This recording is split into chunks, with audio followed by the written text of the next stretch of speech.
Genesis chitsauko chechitanhatu. Mafashamu.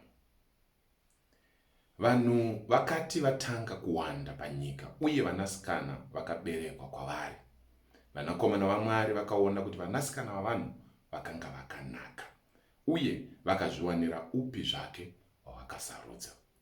Ipapo Jehovha akati, mweya wangu haungarambi uchigara mumunhu nokusingaperi, nokuti inyama. Mazuva ake achava makore 120.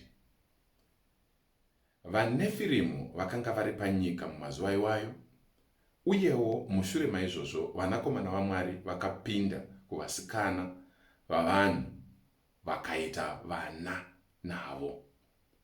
Vakanga vari mhare dzakare, vanhu vaiva nomukurumbira. Jehovha akaona kuti kuipa kwomunhu panyika kwakanga kuri kukuru sei, uye kuti ndangariro dzomwoyo wake dzakanga dzakaipa bedzi nguva dzose. Jehovha akazvidemba kuti akanga aita munhu panyika, uye mwoyo wake wakazara nokurwadziwa. Saka Jehovha akati, ndichabvisa vanhu pamusoro penyika, ivo vanhu vandakaisa, vanhu nemhuka, nezvisikwa zvinokambaira pamusoro pevhu, neshiri dzedenga, nokuti ndinozvidemba kuti ndakazviita. Asi Noa akawana nyasha pamberi paJehovha. Iyi ndiyo rondedzero yezvaNoa. Noa akanga ari munhu akarurama, asina chaanopomerwa pakati pevanhu venguva yake, uye akafamba naMwari. Noa akanga ana vanakomana 3 vaiti Shemu, Hamu naJafeti. Zvino nyika yakanga yaora pamberi paMwari, uye yakanga yazara nokurwisana. Mwari akaona kuti nyika yakanga yaora sei, nokuti vanhu vose panyika vakanga vaodza nzira dzavo.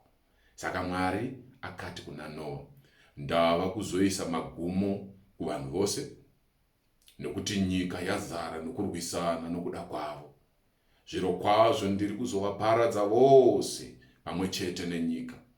Saka iwe zviitire areka yomuti womusipuresi, uite makamuri mukati mayo, uye uiname nenamo mukati nekunze.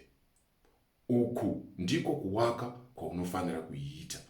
Areka inofanira kureba makubiti 300, upamhi hwayo huwe makubiti 50, uye makubiti 30 pakukwirira kwayo.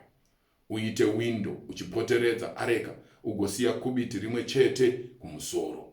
Uise mukowa parutivi rweareka, uye uite muturikidzwa wapasi, wapakati newapamusoro. Ndichauyisa mvura yamafashamu pamusoro penyika kuti iparadze zvipenyu zvose pasi pedenga, zvisikwa zvose zvino upenyu mazviri. Zvinhu zvose zviri panyika zvichaparara, asi ndichasimbisa sungano yangu newe. Uye uchapinda muareka, iwe nevanakomana vako, uye nomukadzi wako, uye nevakadzi vavanakomana vako vari pauri. Unofanira kuisa muareka 2 pazvisikwa zvipenyu zvose, chikono nechikadzi, kuti zviraramwe pamwe chete newe. 2 kubva kumhando dzose dzeshiri, nokubva kumhando dzose dzomhuka, nokuzvisikwa zvose zvinokambaira panyika, zvichauya kwauri kuti zvichengetwe zviri zvipenyu. Unofanira kutora zvokudya zvamarudzi ose zvinofanira kudyiwa, ugozvichengeta kuti zvigova zvokudya zvako nezvazvo. Noa akaita zvose sezvaakanga arayirwa naMwari. Uku ndiko kupera kwechitsauko chechitanhatu. Ndoda kukutendai nekuteerera shoko raMwari. Ndokumbirawo kuti musiye comment, uye mushare nevamwe kuti vakomborerwewo nesoko raMwari. Ndatenda. Ndini wenyu Wilbert Mutoko.